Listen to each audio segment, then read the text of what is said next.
Assalamualaikum warahmatullahi wabarakatuh. Baiklah, perkenalkan nama saya Hadi Kurniawan dari Prodi D3 Manajemen Pajak Fakultas Ekonomi dengan NIM 19233002. Baiklah, di sini saya akan mempresentasikan PowerPoint saya, yaitu tentang analisis potensi penerbitan pajak bumi dan bangunan PBB Kota Padang. Baiklah, secara umum pembangunan dapat diartikan sebagai usaha untuk memajukan kehidupan manusia. Pembangunan di negara kita tidaklah hanya difokuskan pada pembangunan yang bersifat fisik saja, akan tetapi ditunjang oleh pembangunan mentalnya. Hal tersebut di atas direalisasikan secara bertahap guna membentuk kepribadian bangsa Indonesia yang mantap serta mandiri dalam menghadapi tantangan zaman yang semakin hari semakin sulit. Masalah yang sering dihadapi dalam pembangunan diantaranya adalah masalah pendanaan, menjadi akan pentingnya aspek pendanaan. Pemerintah mengeluarkan kebijaksanaan bahwa masalah keuangan merupakan suatu hal yang harus diatur dan diserahkan untuk kepentingan masyarakat luas. Pendanaan pembangunan diutamakan dan diperoleh dari sumber dalam negeri, baik itu sumber pemerintah maupun masyarakat, sedangkan sumber luar negeri hanya berfungsi sebagai pelengkap. Sehubungan dengan itu, di masa mendatang pengembangan sumber-sumber dana pembangunan yang ada perlu ditingkatkan. Pembangunan dapat diarahkan untuk membiayai kegiatan-kegiatan yang benar-benar merupakan prioritas serta lebih ditingkatkan efisiensinya. Pajak daerah memberikan kontribusi yang cukup besar untuk meningkatkan PAD. Diberlakukannya otonomi daerah menjadikan pajak daerah sebagai salah satu alat untuk memenuhi pembiayaan kebutuhan daerah.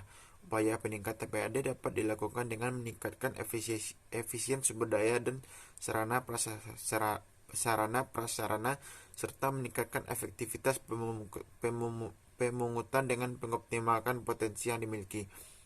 Upaya lain dapat dilakukan adalah dengan menggali sumber-sumber pendanaan baru yang memiliki potensi yang cukup besar sehingga dapat dipungut pajaknya.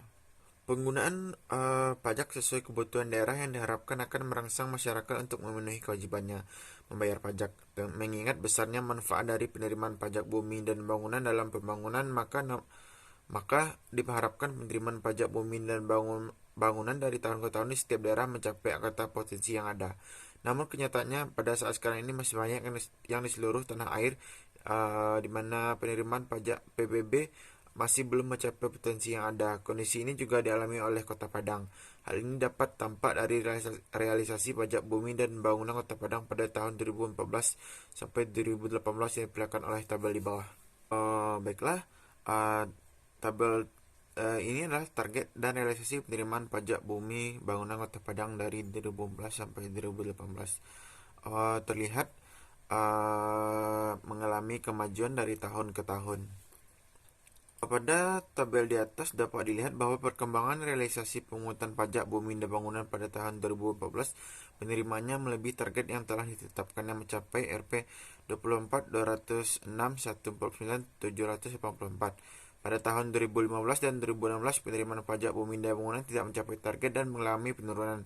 Pada tahun 2017 penerimaan pajak bumi dan bangunan mencapai target sebesar 504.299.499. Pada tahun 2019 penerimaan pajak bumi dan bangunan semakin meningkat di mana mencapai Rp 51.045.597.906. Pencapaian penerimaan pajak bumi dan bangunan tidak selalu meningkat. Terbukti bahwa tahun 2015 dan 2016 mengalami penurunan dan tidak mencapai target. Berdasarkan uraian atas, maka saya tertarik mengangkat judul analisis potensi penerimaan pajak bumi dan bangunan PBB Kota Padang dalam bentuk laporan tugas akhir. Masuk kepada selanjutnya, yaitu rumusan masalah. Berdasarkan latar belakang yang telah diuraikan sebelumnya, maka dapat merumuskan permasalahan, yaitu bagaimana potensi penerimaan pajak bumi dan bangunan PBB di Badan Pendapatan Daerah Tambapenda Kota Padang. Tujuan penelitian untuk menganalisis potensi penerimaan pajak bumi dan bangunan PBB di Badan Pendapatan Daerah Kota Padang. Manfaat penelitian. Penelitian ini dapat guna untuk bermanfaat dari beberapa pihak, yaitu yang pertama bagi instansi. Hasil penelitian ini dapat diharapkan menjadi masukan untuk mendukung kegiatan yang dapat dipertimbangkan bagi instansi yang bersangkutan dalam menganalisa potensi pajak bumi dan bangunan maupun yang lainnya. Bagi saya sendiri diharapkan dapat memberikan pemahaman dan wawasan yang lebih mendalam kepada saya tentang potensi pajak bumi dan bangunan di Kota Padang dan mampu diterbitkan untuk masa yang akan datang. Bentuk penelitian. Bentuk penelitian yang saya tulis lakukan dalam penyusunan tugas akhir ini adalah deskriptif. Menurut Sugiono 2007-53, metode deskriptif yaitu suatu metode yang digunakan untuk menggambarkan atau menganalisis suatu hasil penelitian.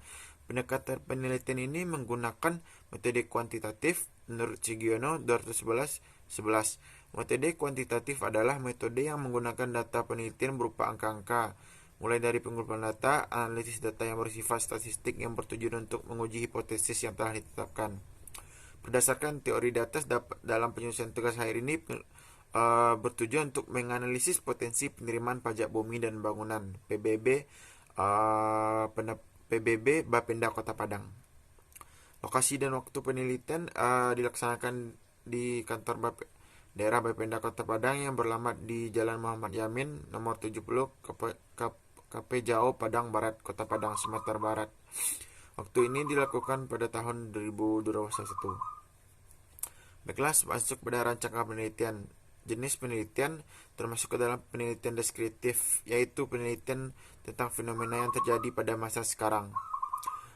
Deskriptif adalah suatu metode dalam meneliti status sekelompok manusia, suatu objek, suatu kondisi, suatu sistem pemikiran atau suatu kelas peristiwa pada masa sekarang. Pada penelitian ini saya menggunakan penelitian deskriptif karena penelitian ingin mengarahkan hasil penelitian untuk mendeskripsikan data yang diperoleh, yaitu data realisasi penerimaan pajak bumi dan bangunan PBB daerah Bapenda Kota Padang. Baiklah, mungkin cuma sekian dari saya. Assalamualaikum warahmatullahi wabarakatuh.